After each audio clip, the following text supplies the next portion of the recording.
ಸೂರ್ಯ ಎಷ್ಟು ಸತ್ಯನೋ ವಿಷ್ಣುವರ್ಧನ್ ಅವರು ಅಷ್ಟೇ ಸತ್ಯವಾಗಿ ಬದುಕಿದವರು. ಕನ್ನಡ ಚಿತ್ರರಂಗದಲ್ಲಿ ಎರಡು ಕಣ್ಣುಗಳು ಅಂತೇಳಿ, ಒಂದು ರಾಜ್ಕುಮಾರ್ ಅವರು, ಒಂದು ವಿಷ್ಣುವರ್ಧನ್ ಅವರು ಅಂತೇಳಿ. ಮತ್ತೆ ಯಾಕೆ ಸರ್ ರಾಜ್ಕುಮಾರ್ಗೆ ಸಿಕ್ಕಿರೋ ಸ್ಥಾನಮಾನಗಳನ್ನ ವಿಷ್ಣುವರ್ಧನ್ ಅವ್ರಿಗೆ ಯಾಕೆ ಕೊಡೋಕ್ಕಾಗಲಿಲ್ಲ? ಈ ವೀರಪ್ಪ ನಾಯ್ಕಗೆ ರಾಷ್ಟ್ರ ಪ್ರಶಸ್ತಿ ಸಿಗ್ಬೇಕಾಯ್ತು ಸರ್. ಅಂತ ನಟರಲ್ಲಿ ಹುಟ್ಟೋದಿಲ್ಲ ಸರ್ ನಿಜವಾಗ್ಲೂ. ನೋಡಿ ಸರ್, 2008ರಲ್ಲಿ CNN ಅಂತೇಳಿ ಇಂಗ್ಲಿಷ್ ಚಾನಲ್ಲು ಇಡೀ ಇಂಡಿಯಾದಲ್ಲಿ ಸಮೀಕ್ಷೆ ಮಾಡುತ್ತೆ, ಯಾರಿಗೆ ಅತಿ ಹೆಚ್ಚು ಫ್ಯಾನ್ ಫಾಲೋಯಿಂಗ್ ಐತೆ ಇಂಡಿಯಾದಲ್ಲಿ ಅಂತ ಚೆಕ್ ಮಾಡಿದಾಗ ವಿಷ್ಣುವರ್ಧನ್ ಅವ್ರಿಗೆ ಅಂತ ಬರುತ್ತೆ. 5 ಸಿನಿಮಾ ರಿಲೀಸ್ ಆದ ಕಟೌಟ್ಗೆ ಹಾರ ಹಾಕಿದ್ವಲ್ಲ, ಅದು ಸಮೇತ ಲಿಮ್ಕಾ ದಾಖಲೆ ವಿತ್ ಪ್ರೂಫ್ ಸಮೇತ ಇದೆ ಸರ್ ನಮ್ಮ ಹತ್ರ. ಮೊನ್ನೆ 2022ನೇ ಇಸ್ವಿಲಿ ನಾವು ಕಟೌಟ್ ಜಾತ್ರೆ ಅಂತ ಮಾಡಿದ್ವಿ. ಇವತ್ತಿನವರೆಗೂ ವರ್ಲ್ಡಲ್ಲಿ ಯಾರು ಆ ಥರ ಮಾಡಿಲ್ಲ ಸರ್. 51 ಕಟೌಟ್ಗಳನ್ನ ನಿಲ್ಲಿಸ್ಬಿಟ್ಟು ಅಭಿಮಾನ್ ಸ್ಟುಡಿಯೋ ಮುಂದೆಗಡೆ ಅದು ಸಮೇತ ವರ್ಲ್ಡ್ ರೆಕಾರ್ಡ್ ಆಗಿದೆ.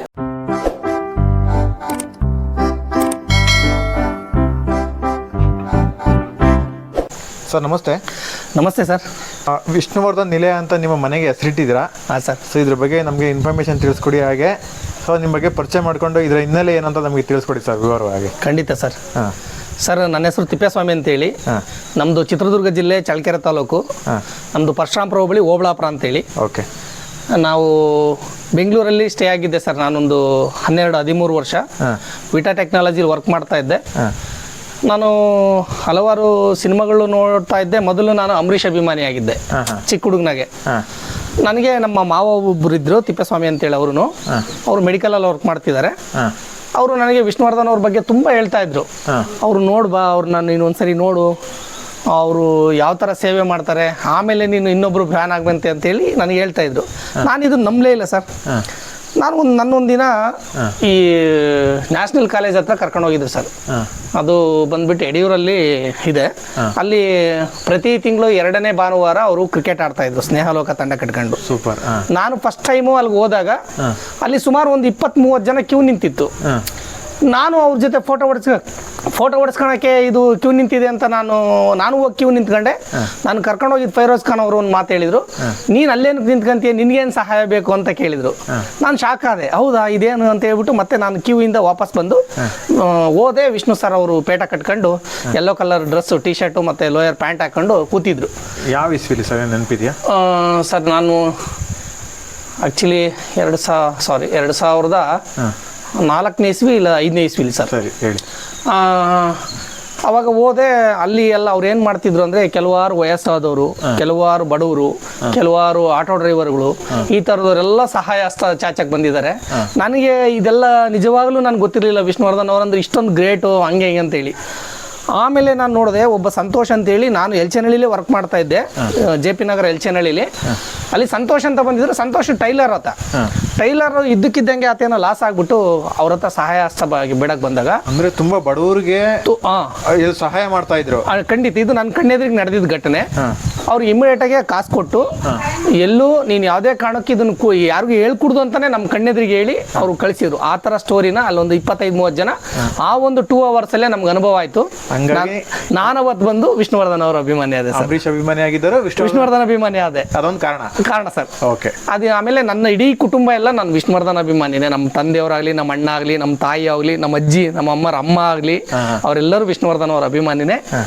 ನನಗೆ ಆಮೇಲೆ ಅವ್ರ ಜೊತೆ ಸ್ವಲ್ಪ ಒಡನಾಟ ಆಯಿತು ಸರ್. ಹೆಂಗೆ ಅಂತಂದರೆ, ಉತ್ತರ ಕರ್ನಾಟಕ ಈ ಮಂತ್ರಾಲಯ ಎಲ್ಲ ನೀರು ಕೊಚ್ಚೋಗ್ಬೇಕಾದ್ರೆ ಅವ್ರ ಜೊತೆಗೆ ನಾವು ಹೋಗಿದ್ವಿ. ಹೆಂಗಿತ್ತ ನಿಮ್ಗೆ, ಹೆಂಗ್ ಚಾನ್ಸ್ ಸಿಕ್ಕಿತ್ತು ಅದು? ಫೈರೋಜ್ ಖಾನ್ ಅಂತೇಳಿ ಎನಿ ಟೈಮ್ ಅವ್ರ ಜೊತೆಗೆ ಇರೋರು, ಒಬ್ಬ ಆಟೋ ಡ್ರೈವರು, ಮುಸ್ಲಿಂ ಅವರು.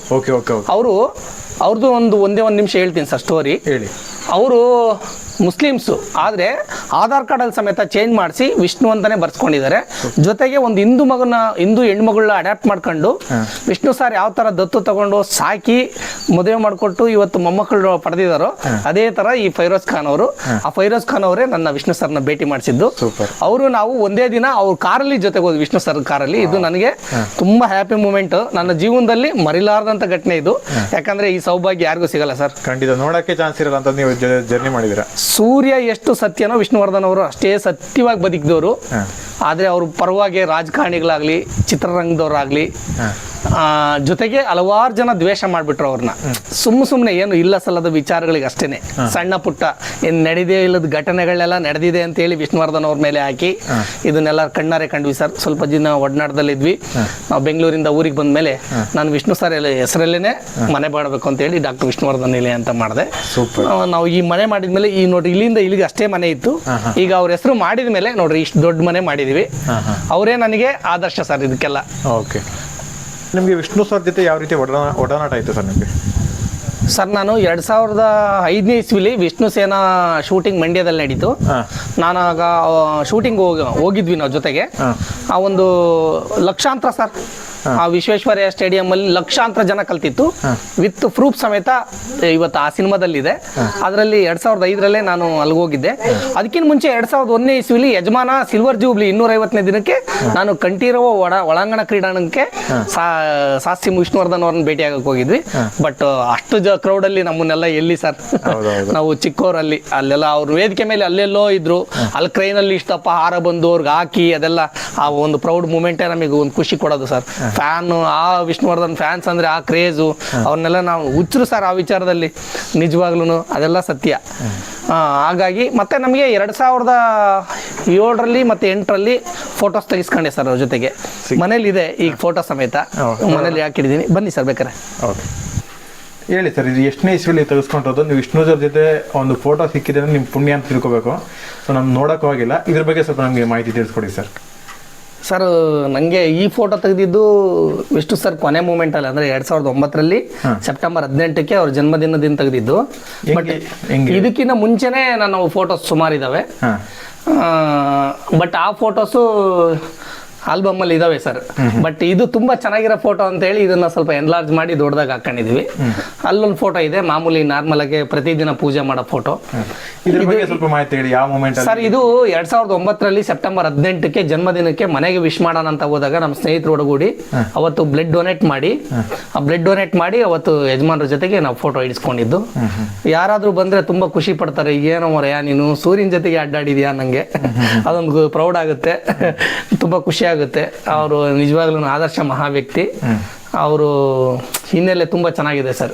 ಸೊ ನೀವು 2009ರಲ್ಲಿ ತೆಗೆಸ್ಕೊಂಡ್ರಿ ಅಂತ ಹೇಳಿದ್ರೆ, ಹೌದು. ನೀವು ಊರಿಗೆ ಬಂದಿದ್ದೆ ಯಾವಾಗ? ನಿಮ್ಮ ಊರಿಗೆ 2016ರಲ್ಲಿ ಬಂದೆ ಸರ್. ನನಗೆ ಆರೋಗ್ಯ ಸರಿ ಇರಲಿಲ್ಲ, ಅದಕ್ಕೆ ನಾನು ಕಂಪ್ನಿ ರಿಸೈನ್ ಮಾಡಿ ಬಂದೆ. ನಾನು 11 ವರ್ಷ ಕಂಪ್ನಿ ಎಂಪ್ಲಾಯ್ ಸರ್.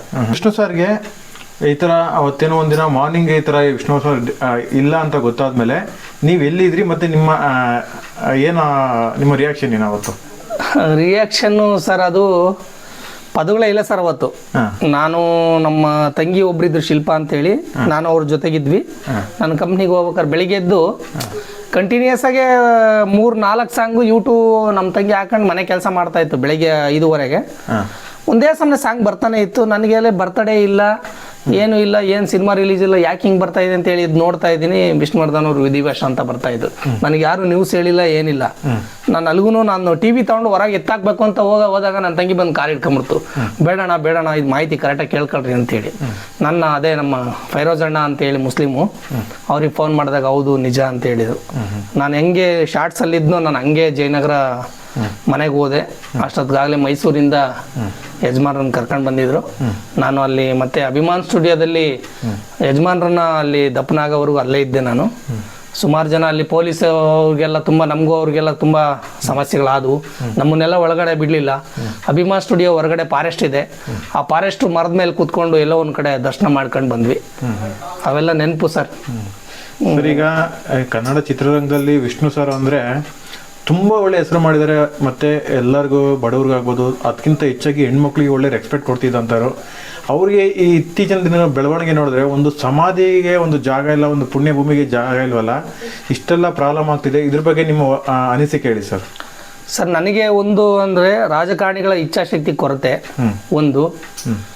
ಮನೆಯವ್ರದ್ದು ಏನು ತಪ್ಪಿಲ್ಲ ಸರ್ ಪಾಪ. ಯಾಕೆ ಅಂತಂದರೆ ಅವರು 7 ವರ್ಷ ಕಾದಿದ್ದಾರೆ ಸರ್.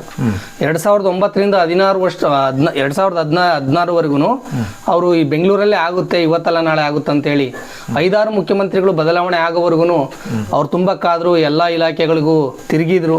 ಎಲ್ಲ ಮುಖ್ಯಮಂತ್ರಿಗಳ ಜೊತೆಗೆ ಹೋರಾಟ ಮಾಡಿದ್ರು, ಆಗಲಿಲ್ಲ. ಅವ್ರು ಅದಕ್ಕೆ ಕೊನೆಯ ಭಾಗಕ್ಕೆ ಇದು ಯಾಕೋ ಆಗ್ತಾ ಇಲ್ಲ ಅಂತೇಳಿ ಅವರು ಬೇರೆ ಏನಾದ್ರು ಜಾಗ ಕೊಟ್ರಿ ಅಂತ ಕೇಳಿದಾಗ ಈ ಥರ ಆಯಿತು ಸರ್. ನಾನು ನಾನು ಒಂದೇ ಸರ್ ಹೇಳೋದು, ನಾನು ಒಬ್ಬ ಅಭಿಮಾನಿಯಾಗಿ ನಮ್ಮ ರಾಜ್ಯದಲ್ಲಿ 31 ಜಿಲ್ಲೆಗಳಲ್ಲೂ ಒಂದೊಂದು ಸ್ಮಾರಕ ಆಗಲಿ ನಮ್ದೇನು ಅಬ್ಜೆಕ್ಷನ್ ಇಲ್ಲ. ಆದರೆ ಪುಣ್ಯಭೂಮಿ ಅಂತ ಎಲ್ಲಿ ನಮ್ಮದು ಮೊದಲೇ ಭಾರತದ ಸಂಸ್ಕೃತಿ ಸರ್, ಹಿಂದೂ ಸಂಸ್ಕೃತಿ ಪ್ರಕಾರ ಎಲ್ಲಿ ನಾವು ಮಣ್ಣು ಮಾಡಿರ್ತೀವಿ, ಬರ್ನ್ ಮಾಡಿರ್ತೀವಿ, ಅದೇ ಜಾಗ ನಮಗೆ ಶ್ರೇಷ್ಠ. ನಮಗೆ ದೇವಸ್ಥಾನ ಅಂತಾನೆ ನಾವು ಕರೆಯೋದು. ಯಾವಾಗಲೂ ಎಲ್ಲಿಗೆ ಹೋಗ್ತಿದೀವೋ ನಾನು ದೇವಸ್ಥಾನಕ್ಕೆ ಹೋಗಿ ಬರ್ತೀನಿ ಅಂತಾನೆ ಹೇಳ್ತಾ ಇದ್ದಿದ್ದು. ಆ ದೇವಸ್ಥಾನದ ಜಾಗ ಮತ್ತೆ ಅದೇ ಜಾಗದಲ್ಲೇ ಬೇಕು, ಅದೇ ಜಾಗದಲ್ಲಿ ವಿಶಿಷ್ಟವಾಗಿ ವಿಭಿನ್ನವಾಗಿ ಆ ದೇವಸ್ಥಾನ ಕಟ್ಟಿಸ್ಕೊಡ್ಲಿ ಅಂತ ಅಷ್ಟೇ ಮನವಿ ಮಾಡ್ತೀನಿ. ಸರ್, ಅಂದರೆ ಈಗ ಈ ರೀಸೆಂಟಾಗೆಲ್ಲ ಅದನ್ನೆಲ್ಲ ಕೆಡವಿ ನೆಲಸಮ ಮಾಡಿದ್ದಾರೆ, ಅದ್ರ ಬಗ್ಗೆ ನಿಮ್ಮ ಒಪಿನಿಯನ್ ಏನು ಸರ್? ಸರ್, ಅದು ಮಾಡಬಾರ್ದಿತ್ತು ಸರ್, ಅವ್ರು ಮಾಡಿದ್ದಾರೆ. ರಾತ್ರಿ ಕಿಡಿಗೇಡಿಗಳು ಸರ್, ಹೇಡಿಗಳು ಮಾಡಿರೋ ಲಕ್ಷಣ ಅದು. ನ್ಯಾಯಾಂಗ ವ್ಯವಸ್ಥೆನೂ ಎಲ್ಲೋ ಇಲ್ಲಿ ಒಂದು ಕಡೆ ಸತ್ತೋಗಿದೆ ಅಂತ ನಾನು ಭಾವಿಸ್ತಾ ಇದ್ದೀನಿ ಸರ್. ಯಾಕೆ ಅಂತಂದರೆ ನಾವು ನ್ಯಾಯಾಂಗ ವ್ಯವಸ್ಥೆಗೆ ಮರ್ಯಾದೆ ಕೊಡ್ತಾ ಇದ್ವಿ ತುಂಬಾನೇ. ಯಾಕಂದ್ರೆ ನಾವು ವಿಷ್ಣು ಅಭಿಮಾನಿಗಳೇ ಒಂಥರ ಶಾಂತಿ ಸ್ವರೂಪರು. ಯಾವುದೇ ಕಾರಣಕ್ಕೂ ಸುಮ್ಮನೆ ಗದ್ದಲ ಗಲಾಟೆಗೆ ಅವಕಾಶ ಕೊಡ್ತಾ ಇರಲಿಲ್ಲ ಎಂದನು. ನಾವು ಶಾಂತಿಯಿಂದನೇ ನಮ್ಮ ಹೋರಾಟಗಳು ಮಾಡ್ತಾ ಇದ್ವಿ. ಆದರೆ ಇವರು ಜನವರಿ 25ಕ್ಕೆ ಆರ್ಡರ್ ಕಾಪಿ ಸಿಕ್ಕರು ಅವರು ರಾತ್ರೋರಾತ್ರಿ ಪ್ಲಾನ್ ಮಾಡ್ಕೊಂಡು ಅದ್ರಾಗೂ 3 ದಿನ ಗೌರ್ಮೆಂಟ್ ಹಾಲಿಡೇಸ್ ನೋಡ್ಕೊಂಡು ಅವರು ಡೆಮಾಲಿಷ್ ಮಾಡಿದ್ದಾರೆ. ಅಂದರೆ ಇವರು ಏನಾದರೂ ನಮ್ಮನ್ನು ಬಂದು ತಡಿಬೋದು ಅಂತೇಳಿ ಉದ್ದೇಶದಿಂದನೇ ರಾತ್ರೋರಾತ್ರಿ ವಿಷ್ಣು ಪುಣ್ಯಭೂಮಿನ ಡೆಮಾಲಿಷ್ ಮಾಡಿರೋದು ಇದು ನುಂಗಲಾರ್ದ ತುತ್ತಾಗಿದೆ ಸರ್ ನಮಗಂತೂ ಸತ್ಯವಾಗ್ಲೂ. ಹಾಂ ಸರ್, ಈಗ ನೋಡ್ರಿ, ಎಲ್ಲ ಹಳ್ಳಿಗಳಲ್ಲೂ ತಿಮ್ಮಪ್ಪನ ಗುಡಿ, ಆಂಜನೇಯನ ಗುಡಿ ಎಲ್ಲ ಕಡೆನೂ ಇರ್ತದೆ, ನರಸಿಂಹಸ್ವಾಮಿ ಗುಡಿ ಅಂತೇಳಿ. ಆದರೆ ನಾವು ತಿರುಪತಿ ತಿಮ್ಮಪ್ಪಂಗೆ ಏನಕ್ಕೆ ಹೋಗ್ತೀವಿ ಅಂದರೆ ಮೂಲ ಪೀಠ ಅಲ್ಲಿಗೆ ಹೋಗ್ಬೇಕು. ಈಗ ವಿಷ್ಣುವರ್ಧನ್ ಅವರು ನಮ್ಮ ಮನೆಗೆ ವಿಷ್ಣುವರ್ಧನ್ ನಿಲಯ ಅಂತ ಯಾಕೆ ನೀವು ಅವ್ರ ಕೈಲಿ ಹೊಡೆಯೋಕ್ಕಾಗುತ್ತಾ ಸರ್ ಇದನ್ನ? ಈ ನೋಡ್ರಿ, ನೀವು ಈಗ ನಾನು ಅದನ್ನ ಹೇಳ್ಬಿಡ್ತೀನಿ. ನನ್ನ ಮನೇಲಿ ಇರೋ ಫೋಟೋ, ಅಲ್ಲಿರೋ ಫೋಟೋ, ನನ್ನ ಮನೆಗೆ ಹಾಕಿರೋ ವಿಷ್ಣುವರ್ಧನ್ ನಿಲಯ ಅಂತ ಅವ್ರ ಕೈಲಿ ಕೆಡೋಕ್ಕಾಗುತ್ತಾ? ಇಂಥ ನನ್ನಂತರ ಲಕ್ಷ ಕೋಟಿ ಅಭಿಮಾನಿಗಳಿದ್ದಾರೆ ಸರ್. ಅವ್ರ ಮನೇಲೆಲ್ಲ ಇದೇ ತರ ದೇವ್ರ ಮೂರ್ತಿ ತರನೇ ಇಟ್ಕೊಂಡು ಪೂಜೆ ಮಾಡ್ತಾ ಇರೋದು. ಹಾಗಾಗಿ ರಾಜಕಾರಣಿಗಳಿಗೆ ಮೊದಲು ಬದ್ಧತೆನೇ ಇಲ್ಲ ಸರ್, ಫಸ್ಟ್ ಆಫ್ ಆಲ್. ಆಮೇಲೆ ವಿಷ್ಣು ಅಂದ್ರೆ ವಿರೋಧ ಸರ್ ಕರ್ನಾಟಕದಲ್ಲಿ. ನಾನು ಯಾವ ನಟನೂ ನಾನು ದ್ವೇಷ ಮಾಡಲ್ಲ, ಆದರೆ ನನ್ನ ನಟನ ನಾನು ಶ್ರೇಷ್ಠ, ನನ್ನ ನಟನ ನಾನು ಪೂಜೆ ಮಾಡಕ್ಕೆ ಇಷ್ಟಪಡ್ತೀನಿ. ಎಲ್ಲರಿಗೂ ಕೊಡ್ಲಿ ಸಂತೋಷ, ಆದರೆ ನಮಗೆ ಹಿಂಗ್ ಕಟ್ಟ ಕಡೆಯ ಸ್ಥಾನಕ್ಕೆ ಇಡೋದು ಬೇಡ. ಈ ಮಾತೆತ್ತಲೇ ಹೇಳ್ತಾರೆ ಕನ್ನಡ ಚಿತ್ರರಂಗದಲ್ಲಿ 2 ಕಣ್ಣುಗಳು ಅಂತೇಳಿ, ಒಂದು ರಾಜ್ಕುಮಾರ್ ಅವರು, ಒಂದು ವಿಷ್ಣುವರ್ಧನ್ ಅವರು ಅಂತೇಳಿ. ಮತ್ತೆ ಯಾಕೆ ಸರ್ ರಾಜ್ಕುಮಾರ್ಗೆ ಸಿಕ್ಕಿರೋ ಸ್ಥಾನಮಾನಗಳನ್ನ ವಿಷ್ಣುವರ್ಧನ್ ಅವ್ರಿಗೆ ಯಾಕೆ ಕೊಡೋಕ್ಕಾಗಲಿಲ್ಲ? ಎಷ್ಟೋ ರಾಷ್ಟ್ರೀಯ ಪ್ರಶಸ್ತಿಗಳು ಬಂದಿದ್ನ ಅರ್ಧಕ್ಕೆ ತಡೆದಿದ್ದಾರೆ ಸರ್. ಇನ್ನೊಂದು ಗಂಟೆಯಲ್ಲಿ ಘೋಷಣೆ ಮಾಡ್ಬೇಕನ್ನಾಗ ಅದನ್ನು ತಡೆದಿದ್ದಾರೆ ಸರ್. ನೋಡ್ರಿ, ಅವ್ರ ಜೊತೆಗೆ ಹಳೆ ಕಾಲದ ಪತ್ರಿಕೆಗಳೆಲ್ಲ ಈ ವೀರಪ್ಪ ನಾಯ್ಕಗೆ ರಾಷ್ಟ್ರ ಪ್ರಶಸ್ತಿ ಸಿಗ್ಬೇಕಾಯ್ತು ಸರ್. ಅಂತ ನಟರಲ್ಲಿ ಹುಟ್ಟೋದಿಲ್ಲ ಸರ್ ನಿಜವಾಗ್ಲೂ. ತುಂಡು ಬಟ್ಟೆ ಸಾಕು ನನ್ನ ಮಾನ ಮುಚ್ಚೋಕೆ, ಅಂಗೈಯಗಲ ಜಾಗ ಸಾಕು ಹಾಯಾಗಿರಕ್ಕೆ ಅಂತ. ಖಂಡಿತ. ಈಗ ಇವತ್ತು ನೋಡಿದ್ರೆ ಅಂಗೈಯಗಲ ಜಾಗನ ಸಿಗ್ತಿಲ್ಲ ಪಾಪ ವಿಷ್ಣು ಸರ್ಗೆ. ಇದು ವಿಷ್ಣುವರ್ಧನ್ ಇದ್ದಾಗ ಎಷ್ಟು ನೋವು ಕೊಟ್ಟರು ಅಷ್ಟೇ ಅಭಿಮಾನಿಗಳಿಗ ಇರೋಂಥ ರಾಜಕೀಯ ಆಗ್ಬೋದು, ಕೆಲವೊಬ್ರು ಕಿಡಿಗಳು ಆಗ್ಬೋದು, ನೋವುಗಳು ಕೊಡ್ತಾ ಇದ್ದಾರೆ ಸರ್. ನಾನು ಕನ್ನಡದ ಜನತೆ ಬಗ್ಗೆ ನನಗೆ ಏನು ಬೇಜಾರಿಲ್ಲ ಸರ್. ಯಾಕೆಂತಂದ್ರೆ 1972ರಲ್ಲಿ ವಿಷ್ಣುವರ್ಧನ್ ಅವರು ಬರ್ತಾರೆ ನಾಗರಾವು ಸಿನಿಮಾದಿಂದ. 5ನೇ ಸಿನಿಮಾನೇ ಗಂಧದ ಗುಡಿ. ಆಗಲೇ ರಾಜ್ಕುಮಾರ್ ಅವ್ರದ್ದು 150ನೇ ಸಿನಿಮಾ. ಆಮೇಲೆ 2005ನೇ ಇಸ್ವಿಗಾಗಲೇ ಶಬ್ದವೇದಿ ಬರುತ್ತೇನೋ ಸರ್. ಅದು ಒಂದು ವರ್ಷ ಹೆಚ್ಚು ಕಮ್ಮಿ ಆಜುಬಾಜು ಇರ್ಬೋದು ಸರ್. ಅಷ್ಟರಲ್ಲಾಗಲೇ ವಿಷ್ಣುವರ್ಧನ್ ಅವ್ರ 198ನೇ ಸಿನಿಮಾ, ರಾಜ್ಕುಮಾರ್ ಅವ್ರ 206ನೇ ಸಿನಿಮಾ. ಅಂದ್ರೆ ಈ ಕರ್ನಾಟಕದಲ್ಲಿ ಅತಿ ಹೆಚ್ಚು ಫ್ಯಾನ್ ಫಾಲೋಯಿಂಗ್ ಯಾರ್ದಿತ್ತು, ಯಾರಿಗೆ ಹೆಚ್ಚಿನ ಸಪೋರ್ಟ್ ಮಾಡಿ ಸಿನಿಮಾಗಳನ್ನ ಹೆಚ್ಚಾಗಿ ಜನಪ್ರಿಯತೆ ಮಾಡಿದ್ರು ಅಂತೇಳಿ ಕರ್ನಾಟಕ ಜನತೆಗೆ ನಾನು ಯಾವತ್ತೂ ಶರಣ ಆಗ್ತೀನಿ. ಯಾಕಂತಂದ್ರೆ ಜನಪ್ರಿಯತೆ ದಕ್ಸ್ಕೊಟ್ಟಿದ್ದಾರೆ ಸರ್ ಜನ. ಇವತ್ತು ನೋಡ್ರಿ ಸರ್, 2008ರಲ್ಲಿ CNN ಅಂತೇಳಿ ಇಂಗ್ಲಿಷ್ ಚಾನಲ್ ಇಡೀ ಇಂಡಿಯಾದಲ್ಲಿ ಸಮೀಕ್ಷೆ ಮಾಡುತ್ತೆ, ಯಾರಿಗೆ ಅತಿ ಹೆಚ್ಚು ಫ್ಯಾನ್ ಫಾಲೋಯಿಂಗ್ ಐತೆ ಇಂಡಿಯಾದಲ್ಲಿ ಅಂತ ಚೆಕ್ ಮಾಡಿದಾಗ ವಿಷ್ಣುವರ್ಧನ್ ಅವ್ರಿಗೆ ಅಂತ ಬರುತ್ತೆ. ಇವೆಲ್ಲ ಇತಿಹಾಸದ ಪುಟದಲ್ಲಿದೆ ಸರ್. ಮತ್ತು ಅದ್ರ ಜೊತೆಗೆ ಏಷ್ಯಾ ಖಂಡದಲ್ಲಿ ಅತಿ ಉದ್ದನೆಯ ರಸ್ತೆಗೆ ಯಾವ್ದಾದ್ರು ಒಬ್ಬ ಸ್ಟಾರ್ ನಟ ಅವ್ರ ಹೆಸರಿಗೆ ಪಡ್ಕೊಂಡಿದ್ದಾರೆ ಅಂದ್ರೆ ಅದು ವಿಷ್ಣುವರ್ಧನ್ ಅವ್ರು ಸರ್. ಅದ್ರ ಜೊತೆಗೆ ಕೈದಿ ಸಿನಿಮಾ ರಿಲೀಸ್ ಆಯ್ತು ಸರ್. ಕೈದಿ ಸಿನಿಮಾ ರಿಲೀಸ್ ಆದ ಕಟೌಟ್ಗೆ ಹಾರ ಹಾಕಿದ್ವಲ್ಲ, ಅದು ಸಮೇತ ಲಿಮ್ಕಾ ದಾಖಲೆ ವಿತ್ ಪ್ರೂಫ್ ಸಮೇತ ಇದೆ ಸರ್ ನಮ್ಮ ಹತ್ರ. ಮತ್ತು ಅದೇ ಥರನೇ ಮೊನ್ನೆ 2022ನೇ ಇಸ್ವಿಲಿ ನಾವು ಕಟೌಟ್ ಜಾತ್ರೆ ಅಂತ ಮಾಡಿದ್ವಿ. ಇವತ್ತಿನವರೆಗೂ ವರ್ಲ್ಡಲ್ಲಿ ಯಾರು ಆ ಥರ ಮಾಡಿಲ್ಲ ಸರ್. 51 ಕಟೌಟ್ಗಳನ್ನ ನಿಲ್ಲಿಸ್ಬಿಟ್ಟು ಅಭಿಮಾನ್ ಸ್ಟುಡಿಯೋ ಮುಂದೆಗಡೆ ಅದು ಸಮೇತ ವರ್ಲ್ಡ್ ರೆಕಾರ್ಡ್ ಆಗಿದೆ. ಎಲ್ಲದಕ್ಕೂ ರಿಂಗಾರ್ ಹಾಕ್ಸಿದ್ವಿ ಎಲ್ಲ ಫ್ಯಾನ್ಸು ಸೇರಿಸಿ. ಅಲ್ಲ ಸರ್, ಇಷ್ಟು ದೊಡ್ಡ ಅಭಿಮಾನ ಬಳಗ ಹೊಂದಿದ್ರು ಯಾಕೆ ಅಭಿಮಾನಿಗಳೇ ಸೇರಿ ಒಂದು ಒಳ್ಳೆ ಇದು ಮಾಡ್ಬೋದಲ್ಲ ಸರ್ಕಾರ? ವಿಷ್ಣು ಸರ್ ಹೆಸರಲ್ಲಿ ಹಲವಾರು ಸಾಮಾಜಿಕ ಕಾರ್ಯಕ್ರಮಗಳು ಪ್ರತಿದಿನ ನಡೀತಾ ಇದ್ದಾವೆ ಸರ್. ನಮ್ಮ ರಾಜ್ಯಾಧ್ಯಕ್ಷರು ವೀರಕಪುತ್ರ ಶ್ರೀನಿವಾಸ್ ಒಡಗೂಡಿ, ಹಲವಾರು ಸ್ನೇಹಿತರು ಒಡಗೂಡಿ 1 ಲಕ್ಷ ಸಸಿ ವಿಷ್ಣುವರ್ಧನ್ ಅವರ ಹೆಸರಲ್ಲಿ ಸಸಿ ನೆಟ್ಟು ಅವನ್ನಾಗಲೇ ಮರಗಳಾಗಿ ಕಾಡುಗಳಾಗ್ತಾ ಬಂದಿದೆ. ಅದಕ್ಕೆ ಉದಾಹರಣೆಗಳಿದ್ದಾವೆ. ನನ್ನಂಥ ಚಿಕ್ಕ ಚಿಕ್ಕ ಅಭಿಮಾನಿಗಳು ನಮ್ದು ಅಲ್ಲದೆ ಇರ್ಬೋದು, ಸರ್ಕಾರದ ಅನುದಾನಗಳನ್ನ ತಗೊಂಡು ಬಂದು ಹಳ್ಳಿಲಿ ವಿಷ್ಣುವರ್ಧನ್ ಅವ್ರ ಹೆಸರು ಹೇಳಿ ಅವ್ರಿಗೆ ಗ್ರ್ಯಾಂಟ್ ಕೊಡ್ಸೋದು. ಅಂದರೆ ಈ ಸಿಲಿಂಡರ್ ವ್ಯವಸ್ಥೆ, ಕೆಲವರಿಗೆ ವೃದ್ಧಾಪ್ಯ ವೇತನ, ಕೆಲವರಿಗೆ ಅಂಗವಿಕಲ ವೇತನ, ಗ್ರಾಮದಲ್ಲಿ ಹಲವಾರು ಹುಷಾರಿಲ್ದರಿಗೆ ಆರೋಗ್ಯ ತೋರಿಸೋದು, ಇಂಥ ಸಣ್ಣ ಪುಟ್ಟ ಕಾರ್ಯಕ್ರಮಗಳು ಮಾಡಿ ಸಮಾಜಕ್ಕೆ ನಾವು ಮಾದರಿಯಾಗಿ ಹೋಗ್ತಾ ಇದೀವಿ ಸರ್. ಪ್ರತಿ ವರ್ಷ ಯಾವುದಾದ್ರು ಒಂದು ವಿಷ್ಣುವರ್ಧನ್ ಅವ್ರ ಜನ್ಮದಿನಕ್ಕೆ ಅನ್ನದಾನ ಮಾಡೋದು. ನಾನು ಇಲ್ಲಿವರೆಗೂ 19 ಸರಿ ನಾನು ಬ್ಲಡ್ ಡೊನೇಟ್ ಮಾಡಿದ್ದೀನಿ, ವಿತ್ ಪ್ರೂಫ್ ಸಮೇತ ಇದೆ ಸರ್. ಈಗ ಮತ್ತೆ ಸೆಪ್ಟೆಂಬರ್ 18ಕ್ಕೆ ನಾನು 100% ಬ್ಲಡ್ ಕೊಡ್ತೀನಿ. ಯಾರಿಗಾದ್ರೂ ಒಂದು ಆಸ್ಪತ್ರೆಲಾದ್ರೂ ಹೋಗಿ, ಇಲ್ಲ ಬ್ಲಡ್ ಕ್ಯಾಂಪ್ಗಾದ್ರೂ ಹೋಗಿ ನಾನು ಬ್ಲಡ್ ಡೊನೇಟ್ ಮಾಡ್ತೀನಿ. ನಮ್ಮ ಈ ಥರ ಕಾರ್ಯಕ್ರಮಗಳಿದ್ದಾವೆ ಸರ್. TN ಕೋಟೆ ಶಾಲೆಗೆ ನಾವು 230 ಮಕ್ಕಳಿಗೇನೋ ತಟ್ಟೆ ಲೋಟಗಳೆಲ್ಲ ವಿಷ್ಣುವರ್ಧನ್ ಅವ್ರ ಹೆಸರಲ್ಲೇ ಕೊಟ್ವಿ. ಈ ಥರ ಪ್ರತಿ ವರ್ಷ ಒಂದೊಂದು ಕಾರ್ಯಕ್ರಮಗಳನ್ನ ಮಾಡ್ತಾ ಹೋಗ್ತಾ ಇದೀವಿ ಸರ್. ಅವರು ನೆನಪು ನಮಗೆ ಯಾವಾಗಲೂ ಸದಾ ಸರ್. ಸರ್, ಕೊನೆಯದಾಗಿ ವಿಷ್ಣು ಸರ್ ಬಗ್ಗೆ ನೀವೇನು ಹೇಳಕ್ಕಿರ್ತೀರೋ, ಇತ್ತೀಚಿನ ಬೆಳವಣಿಗೆ ನೋಡಿ ನೀವು?